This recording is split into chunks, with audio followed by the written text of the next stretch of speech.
Bonjour tout le monde et bienvenue dans Comprendre U-Turn NAT. Alors c'est un autre type de NAT que euh, Palo Alto nous offre. Alors du coup on va voir comment ça fonctionne, ou comprendre le fonctionnement de U-Turn NAT avant d'entamer bien sûr de la configuration de ce dernier sur notre Palo Alto.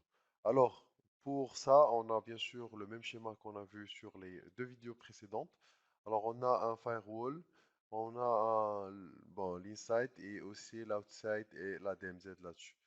Alors pour commencer, c'est que l'idée c'est que U-turn c'est pourquoi c'est différent? Parce que bon on dit U-turn parce que ça, ça tourne, si on veut dire. Et là, on a par exemple une machine qui veut accéder à, à un serveur, mais en utilisant l'interface outside. Du coup, là, l'acheminement se fait comme ça. Alors, d'ici, en utilisant l'interface outside, et après, ça va vers le serveur DMZ. Alors, vous pouvez voir, c'est pas comme on a vu sur l'exemple dernier, on va utiliser une adresse IP interne, mais il va utiliser l'adresse IP publique. Pourquoi? Bon, il y a des cas qui sont particuliers. Soit le DNS il n'est pas, pardon, soit le DNS il n'est pas à jour, soit bien sûr on a des services qui sont activés que depuis l'extérieur, qui sont autorisés que depuis l'extérieur. Alors c'est pour ça qu'on doit utiliser une adresse IP publique pour pouvoir bénéficier de ces services-là. Alors c'est le même principe que bon, une destination NAT, mais là c'est que l'utilisation de l'adresse IP c'est ça qui diffère. C'est pour ça que on dit U-turn. Alors ça tourne, ça va de- depuis l'inside vers l'outside pour revenir encore en inside ou en DMZ. Bon, le serveur peut aussi être là en inside, une autre machine. Et ici, au lieu de partir vers la DMZ, il va faire ce trafic. Alors c'est depuis l'interne pour utiliser une adresse IP ici et pour revenir en inside pour attaquer la machine. Sachant bien que la machine peut être dans le même LAN que la machine où on a accédé. Bon, ici, le DMZ, c'est juste pour un exemple. Mais là, on peut avoir aussi la machine dans l'inside pour accéder à cette machine. Alors, voilà. Alors, pardon, c'était par rapport à l'U-turn de NAT. Maintenant, on va voir ça sur notre lab pour concrétiser, voir comment le configurer sur notre lab de Palo Alto. Je vous dis à tout de suite sur le lab pour qu'on puisse faire, bon, macter ce qu'on a vu de suite. Je vous dis à tout de suite. Bon voilà, je suis sur mon lab, ben, les notes qu'on a vues tous ensemble jusqu'à maintenant. Et là, on va créer un NAT pour U-turn. Alors, on va voir la machine en inside. On va faire le test à partir de ma machine Windows 2016 et vers bien sûr ma machine qui a comme adresse IP 192 168 50.10. Voilà. Alors, je vais ajouter un nouveau NAT là-dessus. Et comme on a vu sur les autres, on doit bien sûr, après la création du NAT, on doit spécifier, si on veut dire, autoriser les flux pour qu'ils puissent accéder à la ressource qu'on est en train de faire le NAT là-dessus. Alors, je vais le nommer U-turn, voilà, et je vais avoir comme interface ou zone de source inside et destination c'est l'outside. Comme vous avez pu constater dans cette fois-ci, la source zone et la destination zone, elles sont différentes. D'accord? Alors ici, ben, je vais laisser l'interface de destination ANY et de service en ANY. Je peux spécifier le service FTP là-dessus, mais je vais faire ça cette fois-ci en laissant ça en ANY.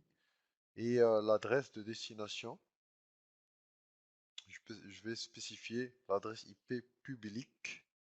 Je spécifie bien public de l'interface outside. Alors là, 203.0.13.127 qui est la nôtre. Après, je vais partir sur paquet traduit.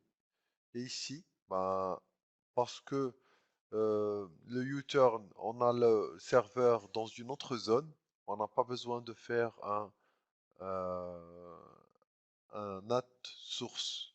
On a juste besoin de faire un NAT destination.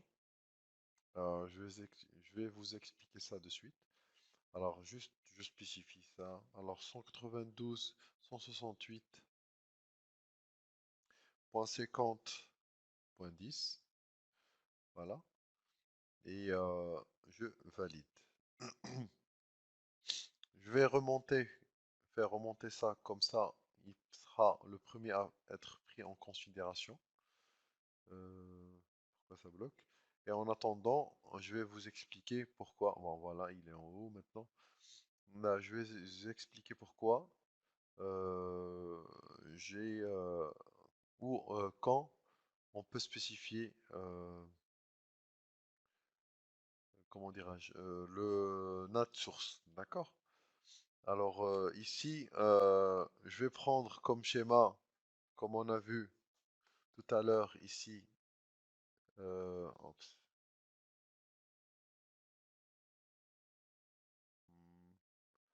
voilà, et je vais prendre comme schéma une machine ici, dans mon inside, et ben, le firewall, et un serveur, comme on a vu tout à l'heure. Bon, c'est notre cas maintenant, on a le serveur. Et bien sûr, ça c'est outside, outside. Et du coup, comme on a dit, pour le U-turn, ça passe vers le outside et ça part vers la DMZ ou le serveur. Ici, imaginons, on a le serveur qui est là, d'accord? Un serveur qui est là et on veut, dans le même LAN ou dans le même inside, on veut accéder à ce serveur-là. Du coup, il va partir vers Internet, bon, l'interface Internet, et il va revenir. D'accord? Alors, pour la réponse, le serveur, il est dans le même réseau, il va répondre. Chose que nous, on ne doit pas avoir ça, on doit avoir partir vers l'outside et revenir. C'est pour ça qu'on doit autoriser ou activer le NAT source au niveau de notre application ou de notre Palo Alto. Comme ça, le retour va partir vers l'interface outside de notre machine ou de notre Palo Alto pardon, qui est là, le PAN qui est sur bien sûr l'interface outside avant de partir revenir vers le serveur. Du coup, nous on revient sur ce qu'on faisait. Bon, on a déjà fait ça. Alors, pour cette partie-là, bon, si vous avez sur le même réseau, vous deviez spécifier l'interface, bien sûr. Bon, imaginons qu'il est sur le inside, adresse, inside, et cette interface-là. Ça, c'est imaginons qu'il est dans le même LAN, d'accord? Alors maintenant, on va prendre ou configurer, si on veut dire, la policy, la sécurité policy. Bon, maintenant, on a deux choses à autoriser. C'est on va ajouter sur la policy sécurité, bien sûr, euh, celle qu'on a vue pour la destination NAT, on va la modifier. On va ajouter euh, dans la destination, bon, on avait la DMZ, on va ajouter l'outside.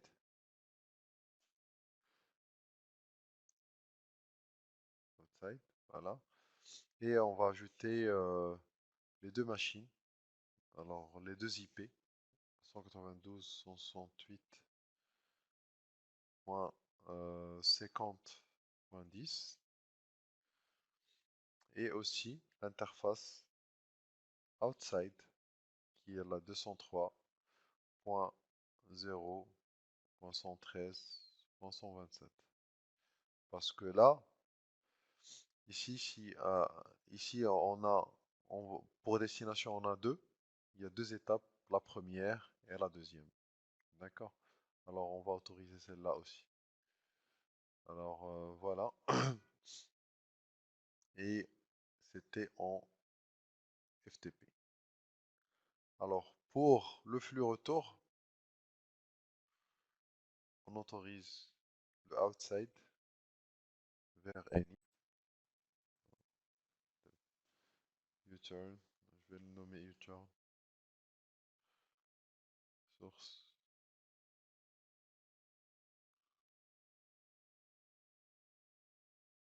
outside vers, bon, vers any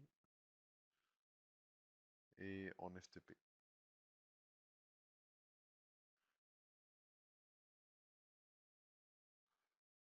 En FTP, alors je vais sélectionner le service FTP. Voilà, alors et je vais faire monter ça en haut. Voilà. Alors maintenant, on va appliquer la politique, l'idée. Voilà. Et on va partir sur serveur. Bon, on va ouvrir le Chrome et on va attendre qu'il termine euh,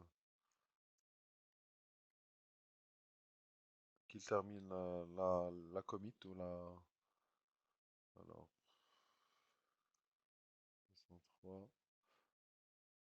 203.0.113.127.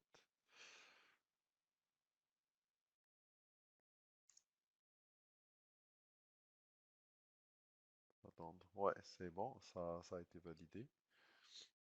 Bon, c'est bon, ça a été validé. Du coup, on va partir sur notre serveur.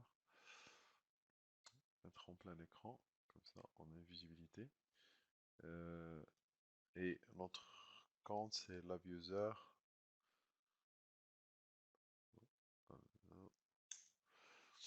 Et on va y accéder pour voir tout ça.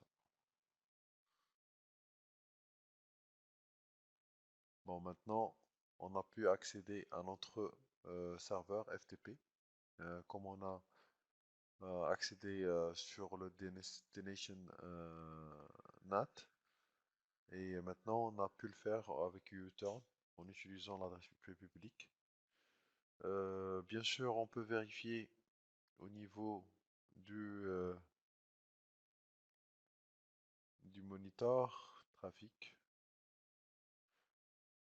On peut voir avec l'adresse IP le 1.200, le 1.22. Si on prend celle-là. Alors, vous pouvez voir, ça a été naté sur ce port-là, sur ce serveur-là, pardon. Et ben, TCP fin, alors, et l'adresse IP du source et l'adresse IP qui est notée. D'accord. Alors, et bien sûr, la règle au niveau du firewall qui a été appliquée là-dessus. Vous pouvez voir, c'est pas aussi difficile que ça pour le U-turn. La seule différence, comme je vous ai expliqué dans le graphe, c'est au niveau est-ce que le serveur est dans le même endroit que la source? Ben, si oui, activez bien sûr le source NAT. Ben, sinon, comme on a fait maintenant, avec les autorisations au niveau du firewalling, qu'il faut absolument ne pas oublier et qui sont très importants surtout, l'adresse IP publique, parce que ça de l'inside vers l'outside, d'accord, en autorisant bien sûr l'adresse IP qui est avant le NAT, d'accord, parce que le NAT, comme on a vu, le NAT vient après le firewalling. Bon, comme on a vu sur les séquences qui vient le premier et le deuxième. Bien sûr, le NAT vient en deuxième lieu là-dessus. D'accord. Alors voilà, alors on a fait le tour sur le U-turn. Merci d'avoir suivi cette vidéo-là et je vous dis à la prochaine vidéo sur alforum.com pour bien sûr continuer sur le NAT et ce sera notre dernière vidéo sur le NAT bien sûr avant d'entamer d'autres choses sur alforum.com sur la formation de Palo Alto. Merci beaucoup et à très très bientôt. Au revoir.